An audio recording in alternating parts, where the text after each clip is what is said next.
요즘 60대, 70대가 무너지는 데는 순서가 있어요. 건강이 먼저일 것 같죠? 아니에요. 돈이 먼저일 것 같죠? 그것도 아니에요. 제일 먼저 무너지는 건 따로 있어요. 그리고 그게 무너지면 돈이 새고요. 돈이 새면 건강까지 무너져요. 세 개가 따로 망가지는 게 아니에요. 한 줄로 연결돼 있어요. 그런데 이 순서를 모르면요. 아무리 준비해도 무너져요. 돈 모아도 소용없고요. 건강 챙겨도 버티기 어려워요. 순서가 틀리면 그래요. 오늘은 이 순서대로 무너진 분들 만나볼 거예요. 그리고 이 순서를 알고 버틴 분들도요. 박영순 씨는 올해 68세예요. 평생 성실하게 살았죠. 남편이랑 둘이 작은 가게 하다가 65세에 정리하고 은퇴했어요. 은퇴하고 나서는 조용히 지냈어요. 아침에 공원 산책하고요. 점심 먹고 TV 보고요. 저녁에는 남편이랑 동네 한 바퀴 돌았거든요. 건강도 괜찮은 편이었어요. 큰 병 없이 잘 지냈습니다. 병원 갈 일도 거의 없었어요. 문제는 작년 가을에 시작됐어요. 속이 좀 불편하더라고요. 소화가 잘 안 되고 밥 먹으면 더부룩한 거예요. 처음엔 대수롭지 않게 생각했어요. 그냥 나이 들면 그런가 보다. 며칠 지나면 괜찮아지겠지. 그런데 한 달이 지나도 안 나았어요. 두 달이 지나니까 더 심해졌거든요. 점점 밥맛이 없어졌어요. 체중도 조금씩 빠지더라고요. 얼굴도 좀 헬쑥해졌습니다. 남편이 먼저 눈치챘어요. 당신 요즘 왜 그래? 병원 가봐. 영순 씨는 괜찮다고 했어요. 근데 남편이 계속 말하니까요. 그래, 한번 가봐야지. 그렇게 마음 먹었어요. 그런데요. 병원 가는 게 쉽지 않았습니다. 예전에는 그냥 갔잖아요. 접수하고 기다리면 됐거든요. 이름 부르면 들어가면 됐어요. 근데 요즘은 달라요. 앱으로 예약하래요. 영순 씨는 스마트폰 있어요. 근데 카톡이랑 전화만 하거든요. 앱 설치는 해본 적이 없었습니다. 자녀한테 물어볼까 했어요. 근데 애들 다 바쁘잖아요. 이런 거 물어보기도 미안하더래요. 그래서 병원에 전화했어요. 직접 예약하려고요. 예약 앱으로 해주세요. 전화 예약은 한 달 뒤에나 가능해요. 한 달이에요. 속 불편한데 한 달을 기다리래요. 영순 씨는 그냥 기다렸어요. 앱 어떻게 하는지 모르니까요. 다른 방법을 몰랐거든요. 한 달 동안 속은 계속 안 좋았어요. 밥은 점점 더 못 먹었고요. 그냥 참았습니다. 한 달 뒤에 드디어 병원 갔죠. 검사 받았어요. 근데 의사 선생님 표정이 안 좋더라고요. 어머니, 왜 이제 오셨어요? 좀 더 일찍 오셨으면 좋았을 텐데. 위에 종양이 있었거든요. 아직 초기였는데 한 달 사이에 좀 커진 거예요. 수술해야 했어요. 항암도 해야 했고요. 만약 한 달 전에 왔으면 내시경으로 간단히 끝날 수 있었습니다. 입원도 이틀이면 됐거든요. 근데 늦어지는 바람에 큰 수술 받았죠. 입원 2주하고 항암 3개월 받았어요. 비용 얘기할게요. 처음 예상은 200만 원 정도였거든요. 근데 결국 600만 원 넘게 들었어요. 영순 씨가 잘못한 걸까요? 아니에요. 그냥 앱을 몰랐을 뿐이에요.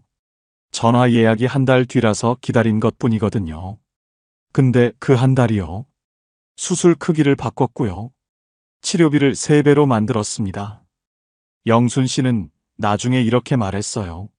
내가 아파서 이렇게 된 줄 알았어. 근데 아니더라고.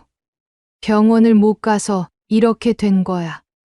이게 요즘 노후가 무너지는 첫 번째 이유예요. 병이 먼저가 아니거든요. 세상이랑 연결이 끊기는 게 먼저입니다. 이번엔 김종수 씨 이야기예요. 올해 71세, 혼자 사는 남성분입니다.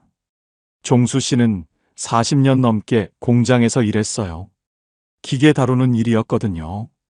63세에 퇴직하고 지금은 연금으로 살고 있어요.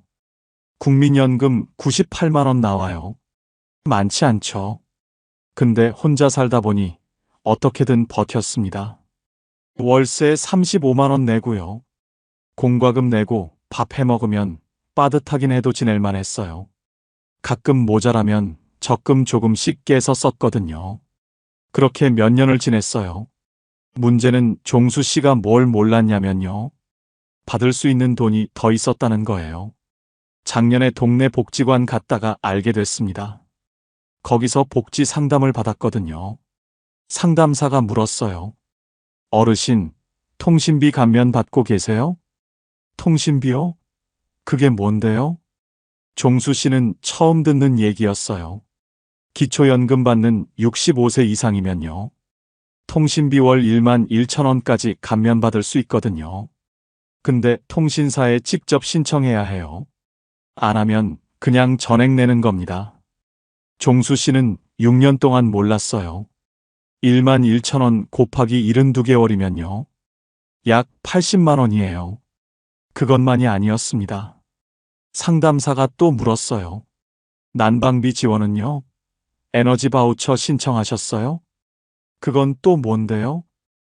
기초생활수급자나 차상위계층 중에 65세 이상이면요. 겨울마다 난방비 지원받을 수 있어요. 근데 이것도 매년 신청해야 하거든요. 종수 씨는 해당이 안 됐지만요. 다른 건 해당됐습니다. 어르신, 주거급여는요? 주거급여요? 종수 씨는 월세 35만 원 내고 있었거든요. 소득 기준 맞으면 주거급여로 월 15만 원 정도 받을 수 있었어요. 근데 이것도 신청을 안 해서 못 받고 있었습니다. 상담사가 한숨을 쉬더래요. 어르신, 이런 거 다 복지로 앱에 나와요. 복지로요? 네, 받을 수 있는 복지 서비스 다 알려줘요. 종수 씨는 그런 앱이 있는 줄도 몰랐어요. 상담사가 보여줬습니다. 복지로 앱 깔면요. 맞춤형 급여 안내라는 게 있어요. 거기 들어가면 받을 가능성이 있는 서비스를 보여주거든요. 근데 문제가 있었어요. 일단 앱을 깔아야 해요. 그 다음 공동인증서로 로그인해야 하고요. 거기서 본인 정보 입력하고 확인해야 합니다. 종수 씨는 스마트폰 있어요. 근데 앱 설치 자체를 못 하거든요. 공동인증서는 들어본 적도 없었고요. 상담사가 도와줘서 그날 다 신청했어요. 통신비 감면도 하고요. 주거급여도 신청했습니다. 근데 종수 씨는 그날 집에 가면서 계산해 봤어요. 통신비 6년이면 80만 원. 주거급여 몇 년이면 수백만 원. 다 합치면 받을 수 있었던 돈이 꽤 됐거든요. 그 돈 대신 종수 씨가 뭘 했냐면요. 적금을 깼어요. 생활비 모자랄 때마다 조금씩 뺐었거든요. 퇴직할 때 적금 3천만 원 들어놔 썼어요. 근데 6년 사이에 절반 넘게 없어졌습니다. 받을 수 있는 돈을 못 받아서요. 가지고 있던 돈을 쓴 거예요. 종수 씨가 게을러서 그런 걸까요? 아니에요. 정보가 없었던 것도 아니에요. 복지로 앱에 다 있었거든요. 근데 그 앱에 접근을 못한 거예요. 종수 씨는 나중에 이렇게 말했습니다. 돈이 없어서 힘든 줄 알았어. 근데 아니더라고. 받을 수 있는 돈을 못 받아서 힘들었던 거야. 영순 씨는 병원 못 가서 치료비가 3배 됐죠. 종수 씨는 복지 앱 못 써서 적금이 절반 났어요. 둘 다 똑같아요. 연결이 먼저 끊겼고요. 그 다음에 돈이 무너졌습니다. 이번엔 이정희 씨 이야기예요. 올해 74세, 남편이랑 둘이 사는 분입니다. 정희 씨 부부는 평생 자영업 했어요. 작은 식당 운영하다가 70세에 정리했거든요. 그때 모아둔 돈이 1억 2천만 원 정도 됐습니다. 국민연금은 둘이 합쳐서 130만 원 정도 나왔어요. 거기에 기초연금 60만 원 더하면 월 190만 원이었거든요. 넉넉하진 않아도 둘이 살기엔 괜찮았어요. 아파트 월세 45만 원 내고요. 공과금에 생활비 하면 빠듯하게 맞았습니다. 저축해둔 1억 2천은 비상금으로 놔뒀어요. 큰일 나면 쓰자. 부부가 그렇게 약속했거든요. 그렇게 4년을 잘 지냈어요. 그러다 작년 봄이었습니다. 남편이 갑자기 쓰러졌어요. 뇌경색이었거든요. 119 불러서 응급실 갔고요. 다행히 목숨은 건졌어요. 근데 문제는 그 다음이었습니다. 남편은 왼쪽 몸을 못 쓰게 됐어요. 혼자 일어나지도 못하고요. 화장실도 못 가거든요. 병원에서 말했어요. 재활치료 오래 받으셔야 해요. 요양병원 가시는 게 좋겠습니다. 정희 씨는 그날부터 요양병원 알아봤어요. 근데 가격을 듣고 놀랐습니다. 요양병원비가 월 150만 원이었거든요. 간병인까지 쓰면 250만 원이에요. 정희 씨는 간병인 안 쓰기로 했어요. 본인이 직접 간병하면 되니까요. 그래도 150만 원은 내야 했습니다. 월 수입이 190만 원인데 병원비가 150만 원이에요. 남는 돈 40만 원으로 월세 45만 원을 내야 하는 거예요. 계산이 안 맞았습니다. 결국 저축을 깼어요. 매달 50만 원씩 뺐었거든요. 그런데 그것만이 아니었어요. 정희 씨가 매일 요양병원 갔다 오니까요. 교통비가 나가더라고요. 버스비, 택시비, 밥값까지 하면 월 30만 원은 더 들었어요. 그리고 남편 기저귀값, 물티슈값, 이런 것도 있었거든요. 병원에서 안 주는 건 다 사야 했습니다.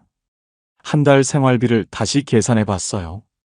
병원비 150만 원, 월세 45만 원, 교통비랑 잡비 30만 원, 최소한의 생활비 40만 원. 합치면 265만 원이었습니다.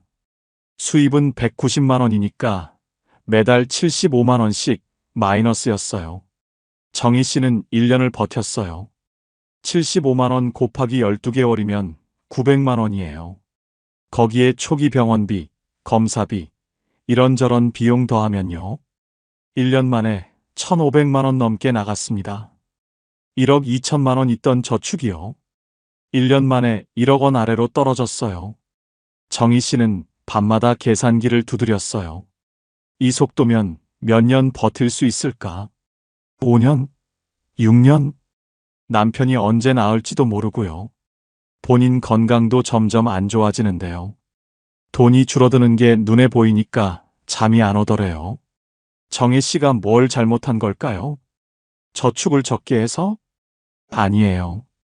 1억 2천이면 적은 돈 아니거든요. 문제는 돈이 한꺼번에 나간 거예요. 매달 75만 원씩 새는데요. 그걸 막을 방법이 없었던 거예요. 준비가 안 돼 있었거든요. 정희 씨는 나중에 이렇게 말했습니다. 돈은 있었어. 근데 나가는 속도를 몰랐어. 이렇게 빨리 없어질 줄은 정말 몰랐어. 영순 씨는 연결 끊겨서 치료비가 커졌죠.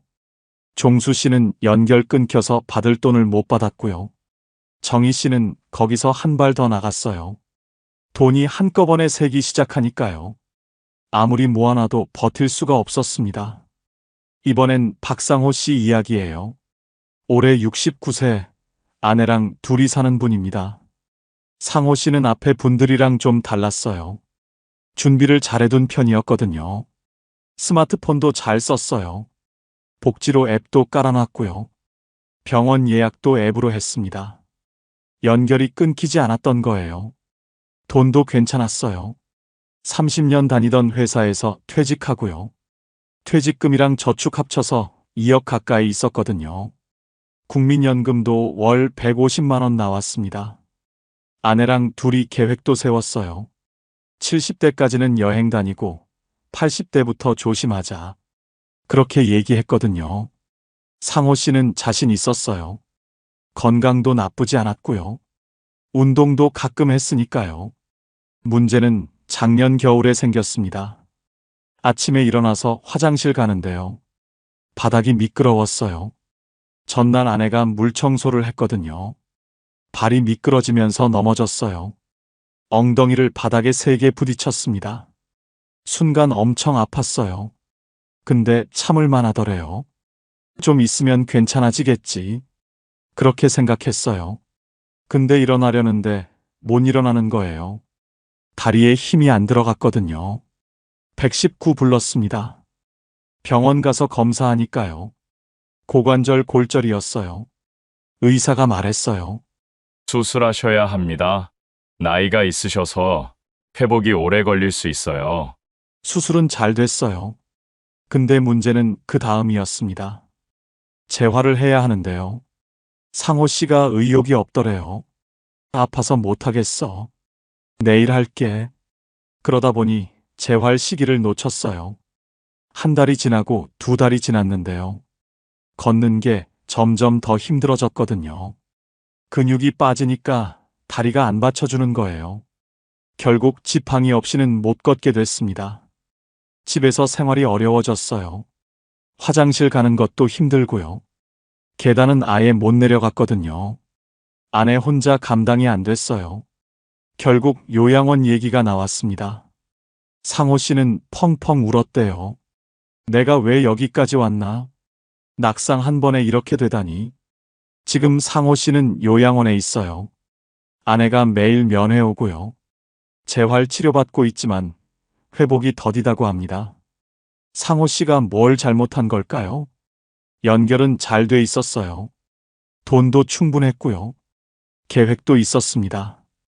근데 딱 하나 빠졌던 거예요. 몸이 갑자기 무너질 수 있다는 거요. 낙상 한 번이에요. 겨우 한 번 넘어진 거예요. 근데 그게 모든 걸 바꿔놨습니다. 통계가 있어요. 65세 이상 낙상 사고 중에서요. 고관절 골절되면 1년 내 사망률이 20%가 넘어요. 살아도 절반 이상이 예전처럼 못 걷습니다. 상호 씨는 나중에 이렇게 말했어요. 건강이 제일 중요한 건 알았어. 근데 지키는 방법을 몰랐어. 운동 가끔 하는 게 아니었더라고. 영순 씨는 연결이 끊겨서 무너졌죠. 종수 씨는 연결이 끊겨서 돈을 못 받았고요. 정희 씨는 돈이 한꺼번에 새면서 무너졌어요. 상호 씨는 다 됐었어요. 연결도 되고 돈도 있었는데요. 건강이 한 번에 무너지니까 다 소용없었습니다.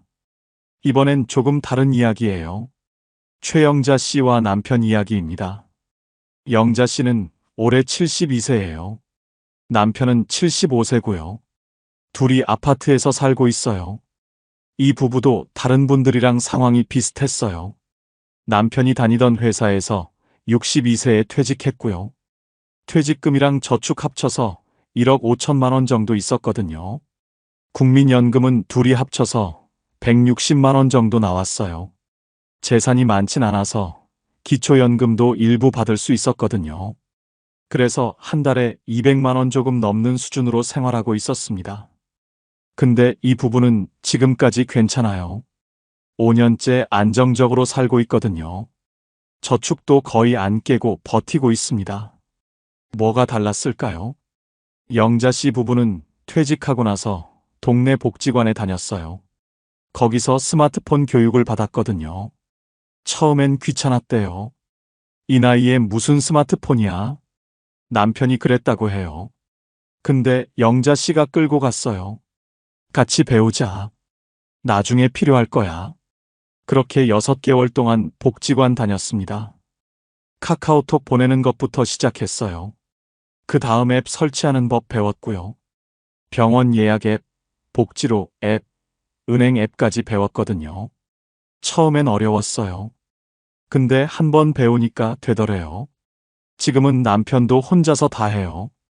그게 첫 번째였어요. 세상이랑 연결을 안 끄는 거예요. 두 번째는 돈이었습니다.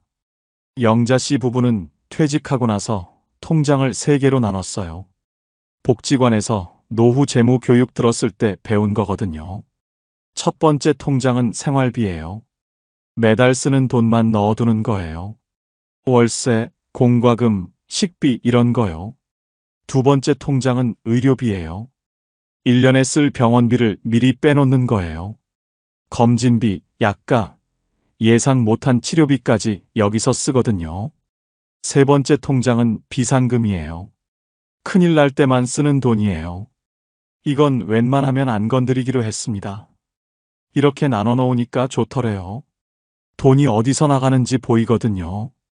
한꺼번에 새는 걸 막을 수 있었어요. 그리고 복지로 앱에서 받을 수 있는 거 다 확인했어요. 통신비 감면 신청했고요. 남편은 경로 우대로 지하철 무료고요. 보청기 살 때 지원금 받는 것도 앱에서 알았습니다. 영자 씨가 계산해 봤어요. 이것저것 신청 안 했으면 1년에 100만 원은 더 나갔을 거래요. 그게 두 번째였어요. 돈이 한꺼번에 새지 않게 막은 거예요. 세 번째는 건강이었습니다. 영자 씨 부부는 아침마다 동네 공원에 가요. 거기서 같이 걷거든요.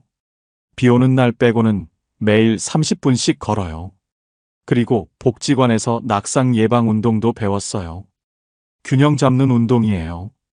한 발로 서기, 의자 잡고 앉았다 일어나기, 이런 거요. 영자 씨가 그러더래요. 운동 열심히 해서 건강해지려는 게 아니야. 안 넘어지려고 하는 거야.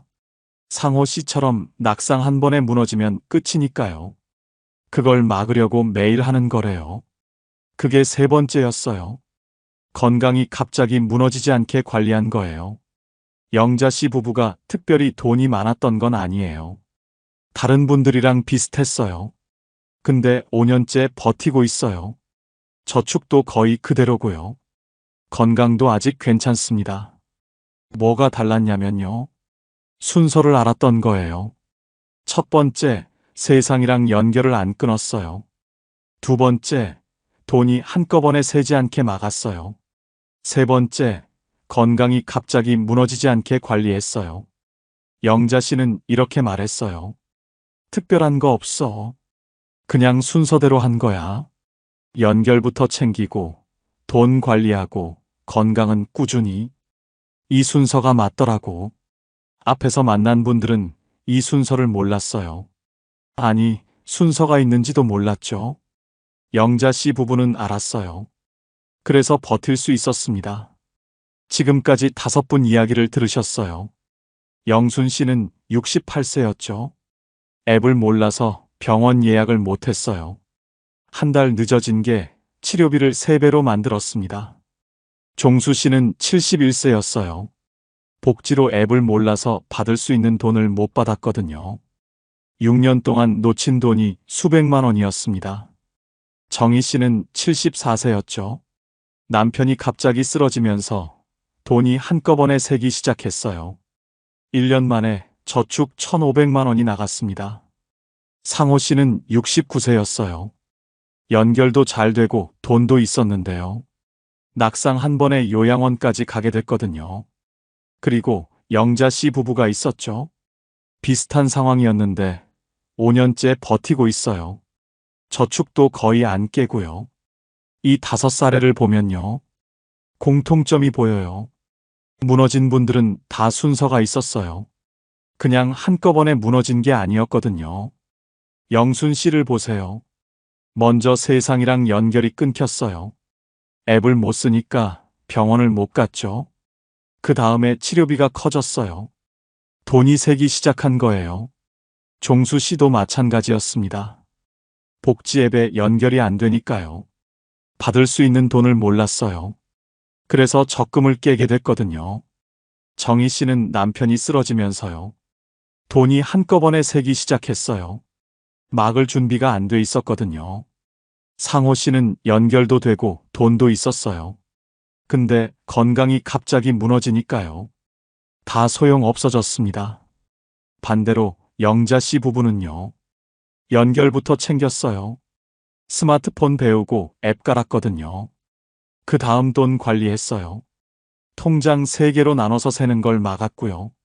마지막으로 건강 관리했어요. 낙상 안 하려고 매일 운동했습니다. 여기서 중요한 게 있어요. 순서예요. 그냥 3가지 다 중요한 게 아니라요. 순서가 있다는 거예요. 첫 번째 연결이에요. 세상이랑 끊기지 않는 거요. 이게 제일 먼저예요. 왜냐하면 연결이 끊기면요. 병원도 못 가고 복지도 못 받거든요. 정보에서 멀어지는 거예요. 두 번째 돈이에요. 근데 돈을 많이 모으라는 게 아니에요. 한꺼번에 세지 않게 막으라는 거예요. 아무리 모아놔도요. 한 번에 나가면 버틸 수 없거든요. 정희 씨처럼요. 세 번째, 건강이에요. 건강이 제일 중요하다고 하잖아요. 맞아요. 제일 중요해요. 근데요. 준비 순서로는 세 번째입니다. 왜냐하면 건강은 갑자기 무너지거든요. 그리고 한 번 무너지면 돌이키기 어려워요. 그래서 마지막까지 지켜야 하는 거예요.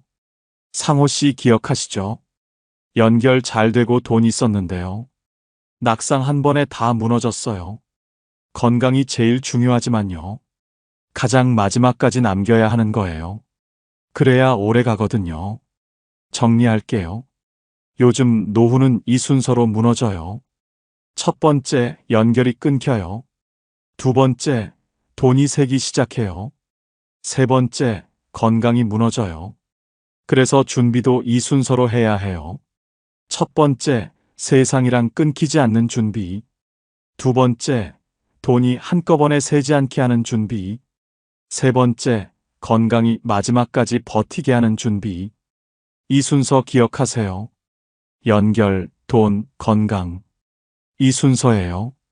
그럼 이제 구체적으로 뭘 해야 하는지 얘기해 볼게요. 먼저 첫 번째예요. 세상이랑 끊기지 않는 준비요. 제일 중요한 건 스마트폰이에요. 요즘은 스마트폰 못 쓰면 진짜 힘들거든요. 병원 예약도 앱으로 해야 하고요. 복지 신청도 앱으로 하고요. 은행 업무도 앱으로 하는 세상이에요. 영순 씨 기억나시죠? 앱 못 써서 병원 한 달 늦게 갔어요. 그게 치료비를 3배로 만들었거든요. 스마트폰 어렵다고 안 배우면요. 세상이랑 점점 멀어져요. 그게 제일 먼저 무너지는 거예요. 그럼 어떻게 해야 할까요? 동네 복지관 가보세요. 대부분 스마트폰 교육 무료로 해줘요. 주민센터에서도 하는 데 있거든요. 혼자 배우려면 어려워요. 근데 누가 옆에서 알려주면 돼요. 영자 씨 부부도 복지관에서 배웠잖아요. 한 번에 다 배우려고 하지 마세요. 처음엔 이것만 하면 돼요. 카카오톡 보내기, 병원 예약 앱 쓰기, 복지로 앱 설치하기. 이 3개만 되면 일단 연결은 된 거예요. 나머지는 천천히 배우면 됩니다. 그리고 복지로 앱 꼭 깔아두세요. 거기 들어가면 받을 가능성이 있는 서비스가 나와요. 종수 씨가 6년 동안 몰랐던 게 다 거기 있었거든요. 복지로 앱 쓰기 어려우면요. 주민센터 가서 물어보세요. 제가 받을 수 있는 복지 뭐 있어요? 이렇게 물어보면 다 알려줍니다. 중요한 건요. 물어봐야 알려준다는 거예요. 가만히 있으면 아무도 안 알려줘요. 그게 첫 번째 준비예요. 세상이랑 끊기지 않는 거요. 이제 두 번째예요. 돈이 한꺼번에 새지 않게 하는 준비요. 정혜 씨 기억나시죠? 저축 1억 2천만 원 있었어요. 근데 남편 쓰러지고 1년 만에 1,500만 원 나갔거든요. 문제는 돈이 없었던 게 아니에요. 나가는 속도를 몰랐던 거예요. 준비가 안 돼 있었던 거고요. 그럼 어떻게 해야 할까요? 영자 씨 부부처럼 통장을 나누세요. 3개로 나누는 거예요. 첫 번째 통장은 생활비예요. 매달 쓰는 돈만 넣어두는 거예요. 월세, 공과금, 식비, 통신비, 이런 고정 지출이요. 두 번째 통장은 의료비예요. 이게 중요해요. 병원비는 따로 빼놔야 해요. 1년에 얼마나 쓸지 대략 계산해 보세요. 정기검진, 약가, 갑자기 아플 때 비용까지요. 그 돈을 미리 빼놓는 거예요. 세 번째 통장은 비상금이에요. 이건 진짜 큰일 날 때만 쓰는 거예요. 웬만하면 안 건드리는 돈이요. 이렇게 나눠 놓으면요. 돈이 어디서 나가는지 보여요. 한꺼번에 새는 걸 막을 수 있거든요. 그리고 하나 더요. 간병비 대비를 해두세요. 정희 씨가 제일 힘들었던 게 간병비였거든요. 요양병원비 월 150만 원의 간병비까지 하면 250만 원이었어요. 이게 몇 년 가면 저축 다 없어져요. 그래서 미리 알아둬야 해요. 노인장기 요양보험이라는 게 있어요. 등급받으면 요양비 지원받을 수 있거든요. 주민센터나 국민건강보험공단에서 상담받을 수 있어요. 정리하면요. 첫 번째, 연결 준비. 스마트폰 배우고 복지로 앱 깔고요. 모르면 주민센터 가서 물어보세요. 두 번째, 돈 준비. 통장 3개로 나누고요. 의료비는 따로 빼놓으세요. 간병비 대비도 미리 알아두고요. 이 2개가 먼저예요. 이게 돼야 세 번째를 할 수 있거든요. 이제 세 번째예요. 건강이 마지막까지 버티게 하는 준비요. 상호 씨 기억나시죠? 연결도 잘 되고 돈도 있었어요. 근데 낙상 한 번에 요양원까지 갔거든요. 건강은 제일 중요해요. 근데 제일 갑자기 무너지기도 해요. 그래서 준비 방법이 다릅니다. 건강 준비는요. 운동 열심히 해서 건강해지는 게 아니에요. 안 무너지게 막는 거예요. 제일 중요한 게 낙상이에요. 안 넘어지는 거요. 통계를 보면요. 65세 이상 노인 사망 원인 중에 낙상이 꽤 높아요. 고관절 골절되면 1년 내 사망률이 20%가 넘거든요. 살아도 절반 이상이 예전처럼 못 걸어요. 상호 씨처럼요. 그래서 안 넘어지는 게 제일 중요합니다. 어떻게 해야 할까요? 2가지예요. 근력이랑 균형이요. 근력이 있어야 다리가 버텨요. 균형이 있어야 안 넘어지고요. 거창한 운동 안 해도 돼요. 매일 조금씩 하면 됩니다. 영자 씨 부부가 뭘 했냐면요. 아침마다 30분 걸었어요. 그리고 복지관에서 배운 낙상 예방 운동 했거든요. 낙상 예방 운동은 간단해요. 한 발로 10초 서기, 의자 잡고 앉았다 일어나기, 발 뒤꿈치 들었다 내리기, 이런 거예요. 집에서 할 수 있어요. 하루에 10분이면 됩니다. 중요한 건 매일 하는 거예요. 한 번에 많이 하는 게 아니라 매일 조금씩이요. 그리고 집 안점검도 하세요. 상호 씨가 어디서 넘어졌냐면요. 화장실이었어요. 바닥이 미끄러웠거든요. 화장실에 미끄럼 방지 매트 깔아두세요.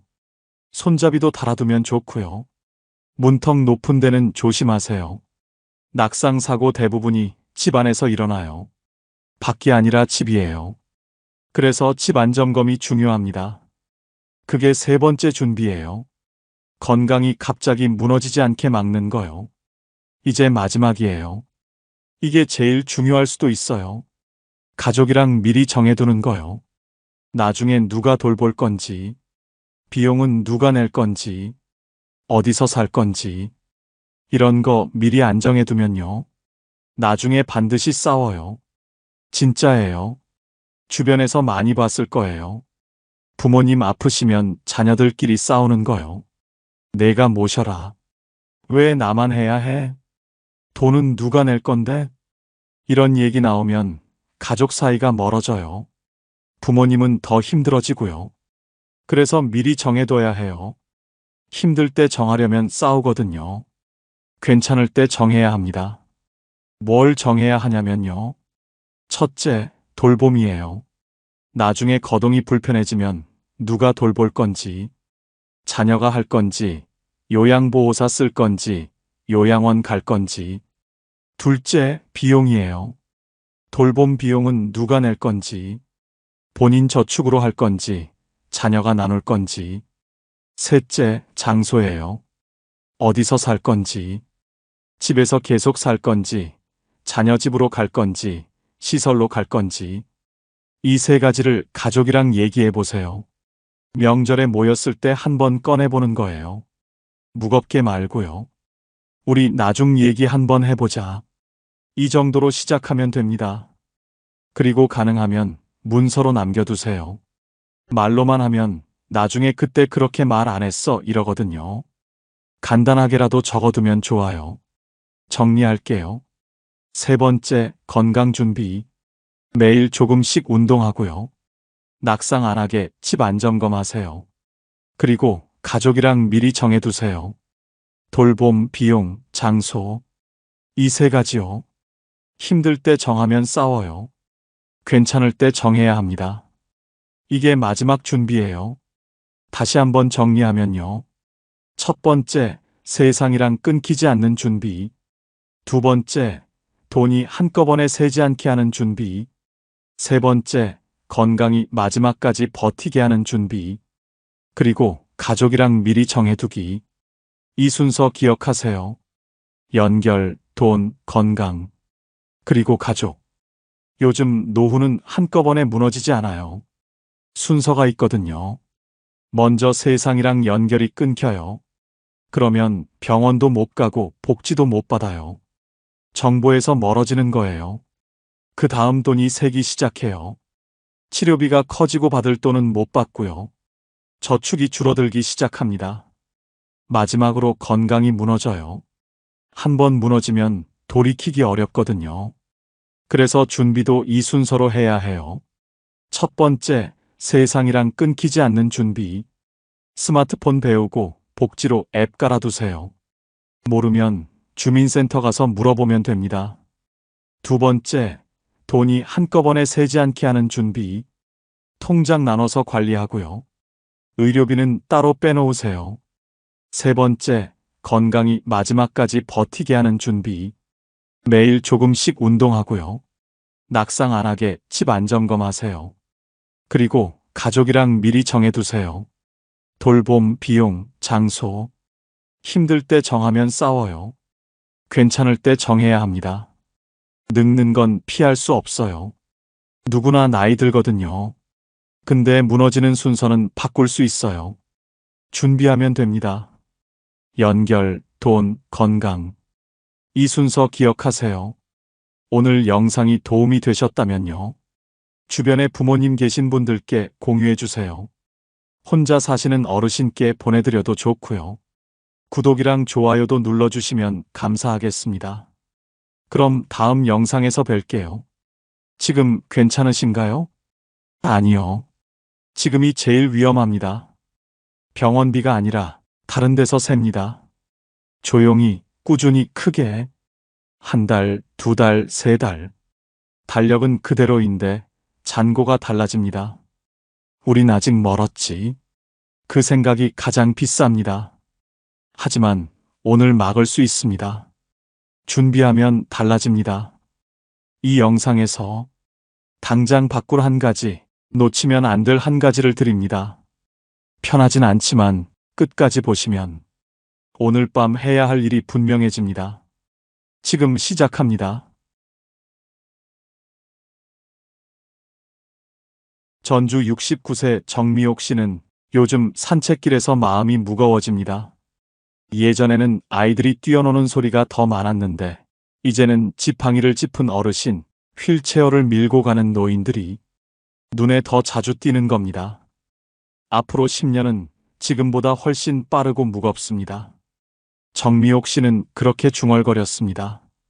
우리 사회는 이미 고령화를 넘어 초고령 사회로 달려가고 있습니다.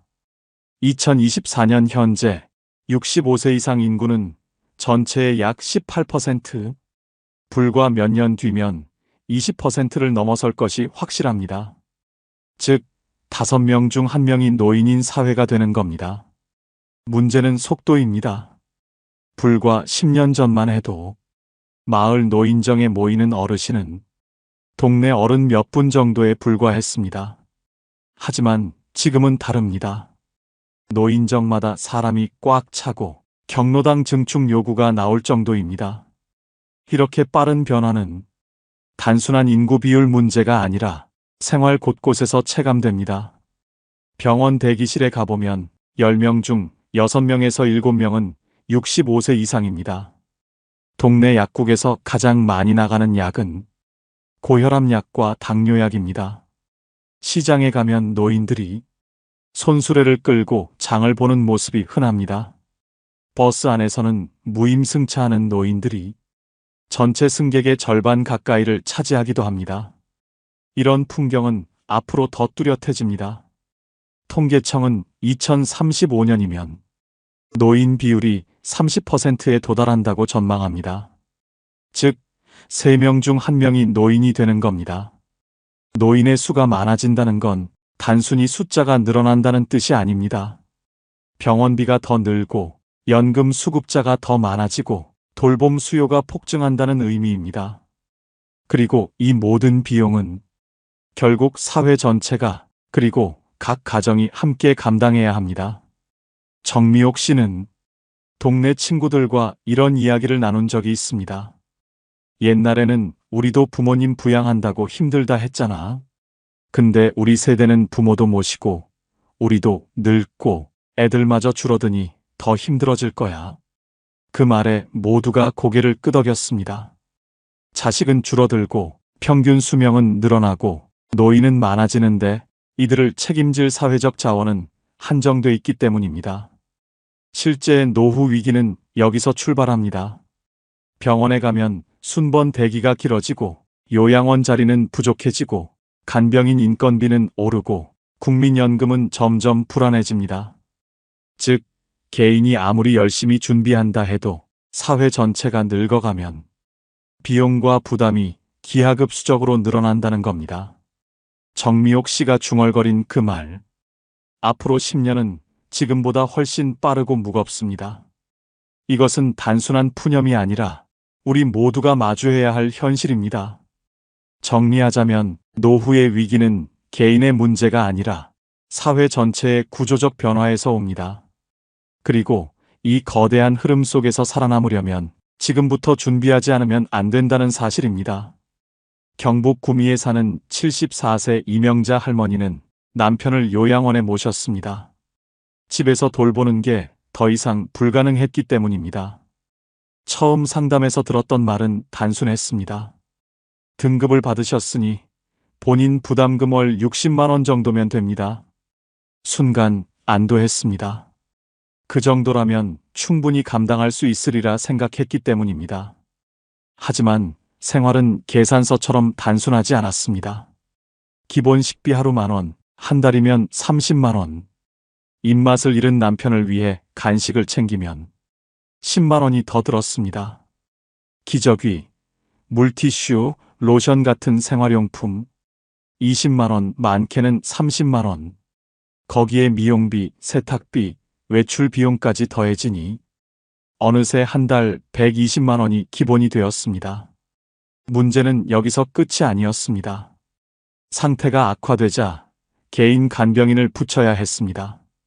그 순간부터 매달 150만 원에서 200만 원이 더 빠져나갔습니다. 총 비용은 250만 원, 많게는 300만 원. 처음엔 괜찮을 줄 알았어요. 하지만 2~3달 만에 퇴직금이 줄어드는 걸 보니 이게 얼마나 무서운 건지 알겠더라고요. 이명자 할머니의 고백이 곧 현실이었습니다. 그렇다면 집에서 모시면 나을까요? 제가 간병도 크게 다르지 않습니다. 요양보호사 방문 서비스, 월 40만 원에서 60만 원. 간병인을 쓰면 150만 원 이상이 추가. 진료비와 약값까지 합치면 결국 200만 원을 훌쩍 넘어섭니다. 게다가 가족이 직접 돌보면 돈 이상의 문제가 생깁니다. 하루 24시간이 묶이고 직장을 줄이거나 그만두는 경우가 적지 않습니다. 보건사회연구원 조사에 따르면 치매 환자 가족의 3분의 1이 일을 줄였다고 합니다. 소득은 줄고 지출은 늘어나고 가정은 빠르게 지쳐갑니다. 통계청 자료에 따르면 요양시설 입소자의 월 평균 지출은 120만 원에서 150만 원. 제가 돌봄까지 포함하면 가구당 연간 2천만 원 이상이 빠져나갑니다. 그리고 이 비용은 단기간이 아닙니다. 3년, 5년, 때로는 10년 이상 이어집니다. 집에서 모셔도 요양원에 모셔도 결국 돈은 끝없이 셉니다. 그 부담은 고스란히 가족의 몫이었죠. 이명자 할머니는 이렇게 말했습니다. 연금만으로는 턱없이 부족했어요. 결국 적금을 깨야 했습니다. 간병은 단순히 환자 한 명의 문제가 아니라 가족 전체의 삶을 바꿔놓더라고요. 정리하자면 간병은 요양원이든 집이든 장소의 선택 문제가 아니라 가정 전체의 생존 문제라는 사실입니다. 준비가 없다면 누구도 이 무게를 버티기 어렵다는 점을 잊지 말아야 합니다. 경기 안양 76세 박영자 할머니는 남편이 자꾸 약속을 잊고 밤에 문을 열고 나가려 하던 날을 기억합니다. 처음엔 건망증이라 여겼습니다. 하지만 병원에서 치매 진단을 받는 순간 집안의 시간표가 통째로 바뀌었습니다. 아침에 일어나자마자 약을 챙기고 가스밸브를 확인하고 현관문 잠금 장치를 2번 점검합니다.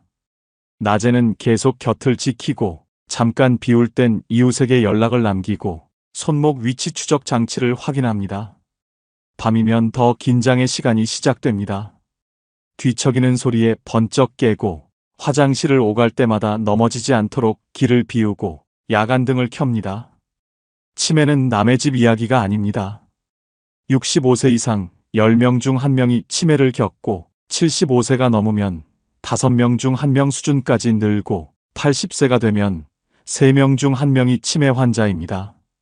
숫자는 차갑지만 의미는 분명합니다. 나이가 들수록 누구도 이 확률에서 자유롭지 않습니다. 문제는 기간입니다. 치매는 몇 달로 끝나지 않습니다. 평균 돌봄 기간은 약 8년, 길면 10년을 훌쩍 넘습니다. 기간이 길수록 돈과 시간이 함께 소진됩니다. 간병인 없이 버티면 가족이 지치고 간병인을 쓰면 지출이 커집니다. 월 200만 원의 지출은 드문 일이 아닙니다. 약값과 진료비, 보호용품과 식비, 이동과 검사를 더하면 체감 비용은 더 커집니다. 1년이면 2천만 원, 10년이면 2억 원이 넘습니다. 숫자는 합계일 뿐이지만 가족에게는 생애 자산의 이동을 뜻합니다. 돈만의 문제가 아닙니다. 딸은 근무 시간을 줄이고 아들은 휴직을 고민하고 며느리는 밤낮이 바뀌고 손주들은 집안 분위기에 눌립니다. 돌봄은 한 사람의 병이 가족 전체의 일상이 되는 과정입니다. 식사가 빠르게 끝나고 외출이 점점 줄고 대화의 주제가 약과 진료로 좁아집니다. 그래도 준비가 있으면 다릅니다. 정기 검진을 통해 변화 시점을 빨리 파악하고 낙상 위험을 줄이기 위해 집 구조를 손보고 방문 돌봄과 주간 보호를 조합해 숨 쉴 틈을 만듭니다.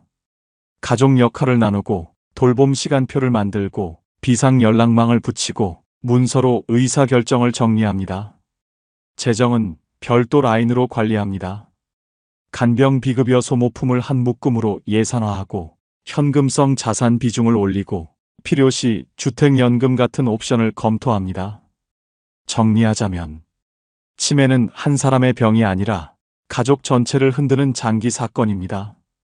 발견은 빠르게, 돌봄은 나누어서, 지출은 별도 라인으로 관리해야 합니다. 부산 72세 최기문 어르신은 젊을 때부터 크게 아픈 적이 없었습니다. 하지만 은퇴 후 찾아온 고혈압과 당뇨는 매달 빠짐없이 병원 문을 두드리게 했습니다. 약값만 한 달에 10만 원, 정기검진과 각종 검사로 20만 원이 더 들었습니다. 가끔 의사가 추가로 권하는 MRI 검사는 보험이 적용돼도 본인 부담이 10만 30만 원. 실손 보험이 있으면 조금 돌려받을 수 있지만 보험이 없는 어르신들에게는 여전히 큰 돈이었습니다. 진료비는 큰 병일 때만 나가는 줄 알았는데 작은 병들이 매달 쌓이니 훨씬 더 무섭더군요. 최기문 어르신은 이렇게 말했습니다. 노인 의료비는 단발성 지출이 아닙니다. 통계청에 따르면 65세 이상 노인의 1인당 연평균 진료비는 200만 원을 넘어섰습니다. 70대는 300만 원에 가깝고 80대는 400만 원 이상으로 치솟습니다. 이건 단순 평균일 뿐입니다. 누군가는 1년에 수십만 원만 쓰기도 하지만 다른 누군가는 몇백만 원, 몇천만 원을 지출하기도 합니다. 질환의 종류와 생활 습관, 보험 가입 여부에 따라 격차가 크게 벌어집니다. 더 큰 문제는 비급여입니다. 치과 임플란트 2개에 240만 원, 무릎에 맞는 연골 주사 한 번에 5만 원에서 20만 원, 백내장 수술 수십만 원. 이런 항목은 보험 적용이 안 되거나 보장 범위가 매우 좁습니다. 결국 은퇴 자산은 의료비로 빠르게 줄어듭니다. 국민연금 100만 원을 받아도 부부가 함께 병원을 다니면 한 달 60만 원에서 80만 원이 병원비와 약가, 비급여로 사라집니다. 남는 돈은 생활비로 쓰기에 턱없이 부족합니다. 식비를 줄이고 난방을 아끼고 옷 한 벌 사는 것도 망설이게 됩니다. 의료비는 단순한 숫자가 아닙니다. 노후의 생활 수준을 결정하는 요소입니다. 병원비 때문에 여행을 포기하고 치료비 때문에 자녀에게 손을 벌리게 되고 때로는 아예 치료 자체를 미루게 됩니다. 그리고 중요한 사실은 의료비는 앞으로 더 늘어난다는 점입니다. 평균 수명이 길어지고 만성질환은 늘어나고 새로운 치료법은 대부분 고가입니다. 과거에는 없던 검사나 치료가 앞으로는 필수처럼 자리 잡을 수 있습니다. 정부의 지원 제도도 있지만 모든 비용을 막아주지는 못합니다. 기초연금 40만 원으로는 한 달 약값과 검사비만 충당하면 끝입니다. 나머지는 결국 본인 부담입니다. 최기문 어르신은 이렇게 고백했습니다. 돈이 없어서 치료를 미룰 때 그게 가장 서럽더군요. 노후에 제일 무서운 건 병원비였습니다. 정리하자면 노후 의료비는 예상보다 크고 예상보다 오래 이어집니다. 은퇴 자산을 갉아먹는 가장 확실한 지출, 그리고 대비하지 않으면 누구도 피할 수 없다는 사실입니다. 대전 71세 김길중 씨는 은퇴 후 국민연금 하나만 믿었습니다. 내가 평생 일하며 부은 돈이니 노후는 연금으로 버틸 수 있겠지. 하지만 최근 뉴스를 본 순간 그 믿음이 무너졌습니다. 2055년이면 국민연금이 고갈될 수 있다는 소식 때문이었습니다. 국민연금은 매달 꼬박꼬박 들어옵니다. 현재 평균 수급액은 약 64만 원. 10년 이상 납부한 사람은 100만 원 안팎입니다. 하지만 생활비는 훨씬 큽니다. 국민연금연구원 조사에 따르면 노후 적정 생활비는 부부 기준 월 250만 원, 1인 기준도 최소 150만 원 이상입니다. 연금만으로는 턱없이 부족합니다. 더 큰 문제는 제도의 불확실성입니다. 지금도 연금 개편 논의가 계속 이어집니다. 보험료율을 올리거나 수급 시작 나이를 늦추거나 받는 금액을 줄이는 방안이 거론되고 있습니다. 젊은 세대가 줄고 노인은 늘어나면서 내가 받을 수 있는 연금액은 지금보다 줄어들 가능성이 높습니다. 건강보험도 마찬가지입니다. 병원비는 건강보험이 있잖아. 많은 어르신이 이렇게 생각합니다. 하지만 실제로는 다릅니다. 간병비, 고가주사제, 각종 소모품 같은 비급여 항목은 여전히 본인 부담입니다. 건강보험 재정 적자는 2023년에만 3조 원을 넘었습니다. 앞으로 고령 인구가 늘수록 본인 부담금은 더 늘어날 수밖에 없습니다. 기초연금도 있습니다. 지금은 월 최대 32만 원을 줍니다. 하지만 쌀 한 포대 값이 4만 원이 넘고 공과금과 관리비만 해도 한 달 20만 원 이상입니다. 즉, 기초연금은 생활비의 일부일 뿐 전체를 책임지기에는 턱없이 부족합니다. 보험 역시 마찬가지입니다. 많은 사람들이 민간보험에 가입해 있지만 막상 병원에 가면 보장 항목 제한, 면책 기간, 한도 초과로 생각만큼 혜택을 받지 못합니다. 특히 고령이 되면 보험료는 급격히 올라가고 가입 자체가 어려워지는 경우도 많습니다. 결국 연금도 보험도 기초연금도 우리 노후를 완전히 지켜주지 못합니다. 김길중 씨는 이렇게 말했습니다. 제도는 보조일 뿐이더군요. 결국 나를 지켜주는 건 내가 준비한 현금이었습니다. 정리하자면 연금과 보험은 필요합니다. 하지만 절대 전부가 될 수 없습니다. 노후를 지키는 마지막 방패는 언제든 꺼내 쓸 수 있는 현금입니다. 제도를 믿되 맹신하지는 말아야 합니다. 인천 68세 조영자 씨는 은퇴 후 하루하루가 불안했습니다. 연금은 매달 들어오지만 언제 큰 돈이 나갈지 몰라 통장 잔고를 보는 게 두려웠습니다. 그러던 어느 날 노후 자산을 나누어 관리하는 법을 배우고 통장을 3개로 나눴습니다. 응급, 생활, 여유 3개의 주머니를 만든 순간 마음이 한결 든든해졌습니다. 첫 번째 주머니는 응급 주머니입니다. 갑자기 병원비가 나오거나 가전제품이 고장났을 때 쓰는 돈입니다. 적어도 500만 원, 가능하다면 1000만 원 정도를 비상금으로 두는 것이 좋습니다. 이 돈은 절대 투자하거나 묶어두면 안 됩니다. 언제든 바로 꺼낼 수 있는 현금 혹은 단기 예금이어야 합니다. 두 번째 주머니는 생활 주머니입니다. 매달 고정적으로 나가는 생활비, 관리비, 공과금, 식비, 교통비, 이 모든 것은 생활 주머니에서 해결합니다. 국민연금, 기초연금, 소득이 있다면 모두 이 주머니로 모아둡니다.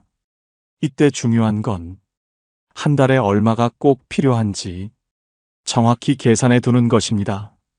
대부분의 가정이 월 150만 원에서 200만 원 선에서 생활비가 필요합니다.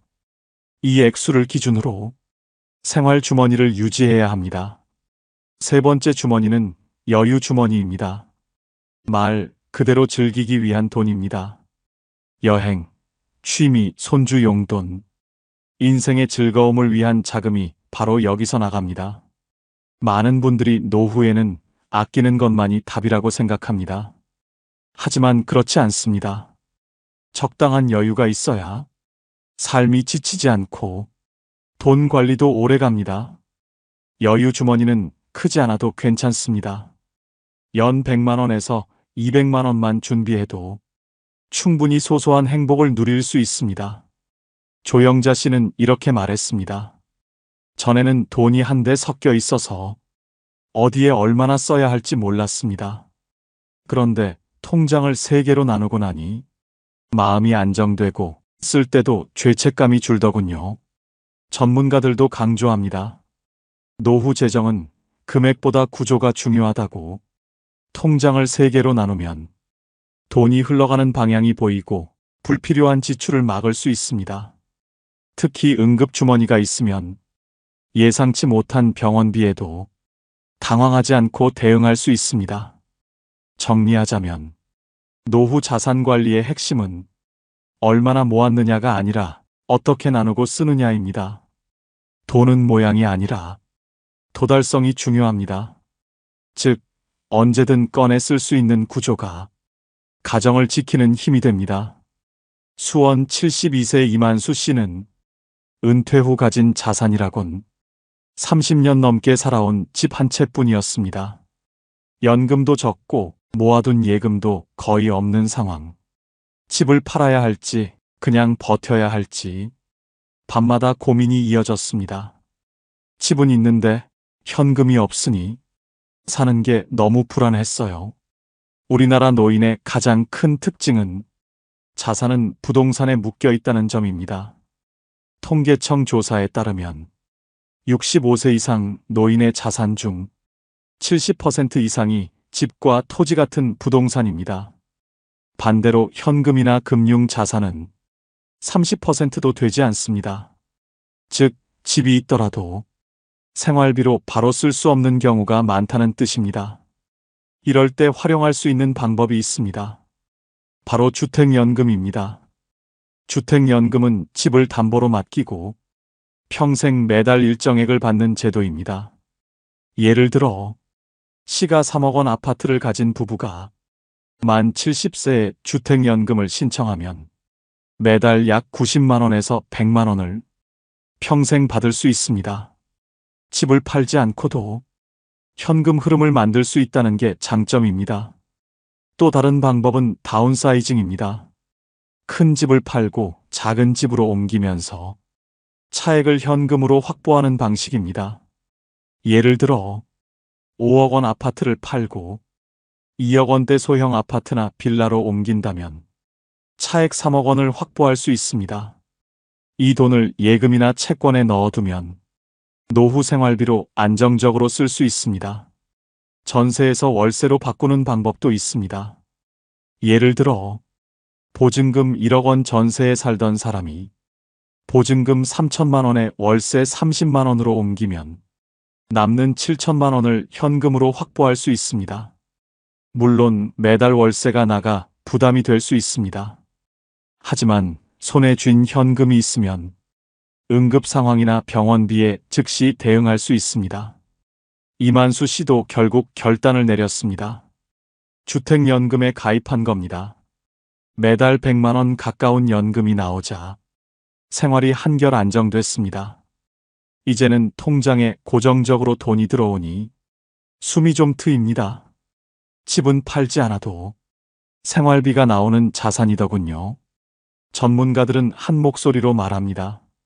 노후에는 집을 어떻게 활용할지가 현금만큼 중요하다고. 집을 팔 수도 줄일 수도 연금으로 바꿀 수도 있습니다. 중요한 건 집을 현금화하는 전략을 미리 고민하는 것입니다. 정리하자면 집은 단순히 사는 공간이 아닙니다. 노후에는 가장 큰 자산이자 현금의 원천이 됩니다. 팔 수도 있고 줄일 수도 있고 연금으로 바꿀 수도 있습니다. 집은 팔아야만 돈이 되는 자산이 아닙니다. 전략적으로 활용할 때 노후를 지켜주는 든든한 버팀목이 됩니다. 청주 75세 오말순 할머니는 작은 화장실에서 큰 사고를 당할 뻔했습니다. 비누 거품에 미끄러지던 순간 평소 설치해둔 손잡이를 붙잡으며 넘어지지 않고 몸을 지탱할 수 있었습니다. 그 손잡이 하나가 제 인생을 지켜줬습니다. 오말순 할머니는 말했습니다. 노인 사고 중 가장 흔한 것이 바로 낙상입니다. 넘어지는 단순한 사고 같지만 골절, 수술, 장기 입원으로 이어지면 순식간에 삶이 무너집니다. 건강보험심사평가원 자료에 따르면 65세 이상 낙상 환자는 10년 사이 2배 이상 늘었습니다. 특히 고관절 골절은 수술비만 수백만 원, 재활비까지 합치면 1,000만 원이 훌쩍 넘습니다. 경제적 부담도 크지만 무엇보다 무서운 건 한 번의 낙상으로 거동이 어려워지고 치매나 우울증으로까지 이어진다는 점입니다. 그렇다면 어떻게 막을 수 있을까요? 첫째, 집안 환경을 고쳐야 합니다. 화장실과 욕실 바닥에는 미끄럼 방지 매트를 깔고 변기 옆과 욕조 옆에는 손잡이를 설치합니다. 거실과 복도에는 작은 물건을 치우고 전선이나 러그를 정리해 발에 걸리지 않게 해야 합니다. 밤에는 자동 센서 조명을 설치해 어두운 곳에서 헤매지 않도록 합니다. 이런 작은 장치들이 큰 사고를 막는 안전망이 됩니다. 둘째, 신체 균형을 강화해야 합니다. 나이가 들어도 매일 가벼운 운동을 하는 것이 중요합니다. 걷기, 계단 오르기, 가벼운 근력 운동만으로도 하체 근육이 단단해지고 넘어질 위험이 줄어듭니다. 특히 균형 감각을 키우는 스트레칭과 체조는 낙상을 예방하는 최고의 방법입니다. 셋째, 정기적인 건강 점검입니다. 어지럼증, 혈압 이상, 시력 저하 같은 문제는 낙상의 주요 원인입니다. 정기적으로 병원 검진을 받고 안경이나 보청기가 필요하다면 주저하지 말고 맞추는 것이 좋습니다. 오말순 할머니는 손잡이 덕분에 큰 사고를 피한 후 집안 곳곳을 점검했습니다. 화장실, 부엌 현관에 손잡이를 더 설치했고 침대 옆에는 작은 조명을 두었습니다. 돈이 많이 드는 게 아니더라고요. 몇만 원짜리 손잡이 하나가 병원비 수백만 원을 막아줍니다. 정리하자면 노후 건강관리에서 가장 중요한 것은 넘어지지 않는 것입니다. 낙상은 단순한 사고가 아니라 인생을 뒤흔드는 전환점이 될 수 있습니다. 미리 준비한 작은 안전장치가 병원비와 고통을 막고 무너질 수 있는 노후를 지켜줍니다. 넘어지지 않는 것이 곧 최고의 건강관리이자 노후 준비입니다. 울산 76세 김정순 할머니는 몇 년 전 큰 결심을 했습니다. 자녀들과 모여 앉아 자신의 건강 문제와 재정 상황, 그리고 앞으로의 돌봄 방식에 대해 솔직하게 이야기를 꺼낸 겁니다. 엄마한테 혹시 치매가 오면 요양원에 들어가는 게 맞다고 생각해. 그리고 연명 치료는 원하지 않으니까. 그 점은 꼭 기억해줘. 자녀들은 처음에 당황했습니다. 차마 입 밖으로 꺼내지 못했던 이야기였기 때문입니다.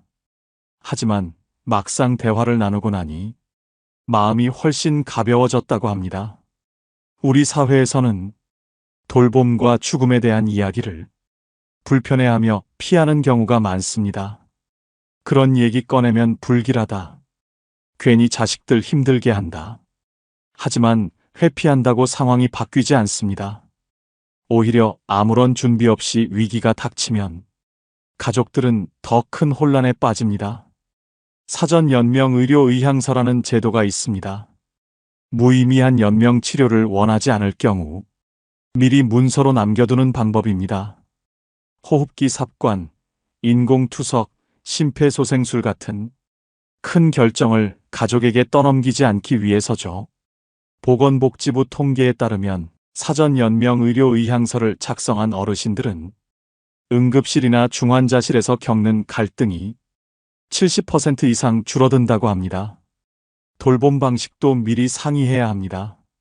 치매가 오면 집에서 모실 것인지, 요양원에 맡길 것인지, 누가 주로 돌볼지, 비용은 어떻게 분담할지, 이런 이야기들은 불편해도 꼭 나눠야 하는 대화입니다.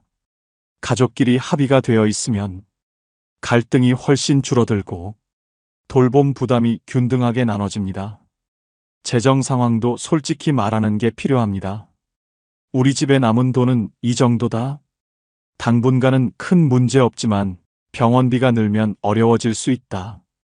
이 정도의 정보만 공유해도 가족들이 갑작스러운 상황에 훨씬 잘 대응할 수 있습니다. 김정순 할머니는 자녀들과의 대화를 마친 뒤 이렇게 말했습니다. 제가 제 입으로 이야기하고 나니 오히려 후련했어요. 자식들도 마음의 준비를 했다고 하고요. 대화를 미루면 불안만 커집니다. 솔직하게 말하는 게 결국 사랑이더라고요.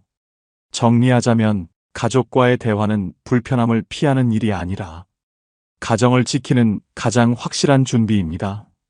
사랑은 대화로, 돌봄은 문서로 남겨야 합니다. 오늘 미룬 대화가 내일의 큰 후회가 될 수 있습니다. 제주에 사는 80세의 고영호 어르신은 70세에 탁구를 배우고 75세에 스마트폰을 익혔습니다. 지금은 동호회 활동으로 일주일이 모자랄 정도로 바쁩니다. 나이 들어서 뭘 하겠냐는 말, 다 틀린 말이더라고요. 하고자 하면 지금부터가 진짜 시작이었습니다. 예전에는 65세면 은퇴, 70세면 집안에서 조용히 지내는 것이 당연한 일처럼 여겨졌습니다. 하지만 지금은 다릅니다. 의학 발전, 생활 수준의 향상으로 65세는 옛날 50세와 다름없습니다. 머리가 휘어졌다고, 정년퇴직했다고 인생이 끝나는 게 아닙니다. 노년은 이제 소극적 버팀이 아니라 적극적 도전의 시기입니다. 새로운 노년을 살아가는 분들은 자신의 경험을 자산으로 씁니다. 40년 직장에서 배운 기술, 평생 가정에서 쌓아온 살림 노하우, 취미로 갈고 닦은 재능까지 이 모든 것은 다시 사회에서 필요로 하는 자원입니다. 도서관 책 읽어주기 봉사, 마을 해설사, 작은 온라인 상점, 심지어 유튜브까지 노년은 배움과 나눔, 그리고 도전의 기회로 변하고 있습니다. 고영호 어르신은 말했습니다. 스마트폰 배우는 게 처음엔 어려웠죠. 손자한테 계속 물어보고 복지관 강좌도 따라다녔습니다. 그런데 한번 익히고 나니까 별거 없더라고요. 작은 도전이 결국 큰 자신감을 주었습니다. 건강도 달라집니다. 예전에는 오래 사는 것이 목표였다면 이제는 건강하게 사는 것이 목표입니다. 90세까지 살더라도 85세까지는 스스로 생활할 수 있도록 몸과 마음을 관리하는 게 진짜 성공적인 노후입니다. 걷기, 근력 운동, 균형 훈련 같은 작은 습관들이 삶을 바꿉니다. 관계도 마찬가지입니다. 혼자가 아니라 함께 어울리며 웃고 떠드는 것이 외로움과 우울을 막아줍니다. 새로운 친구, 새로운 모임, 새로운 배움의 기회는 노년을 활기차게 만들어줍니다. 고영호 어르신은 이렇게 정리했습니다. 80세인 지금이 제 인생에서 가장 자유롭습니다. 자식 다 키우고 일도 끝났으니 이제는 저를 위한 시간을 사는 거죠. 노년은 끝이 아니에요. 준비만 했다면 인생 2막이 활짝 열립니다. 정리하자면 새로운 노년의 정의는 단순합니다. 더 이상 나이는 한계가 아니고 경험과 지혜가 쌓인 새로운 출발점입니다. 건강을 지키고 돈을 현명하게 쓰고 관계를 이어가며 새로운 도전을 멈추지 않는 것. 그것이 바로 준비된 사람만이 누릴 수 있는 당당한 노년의 모습입니다.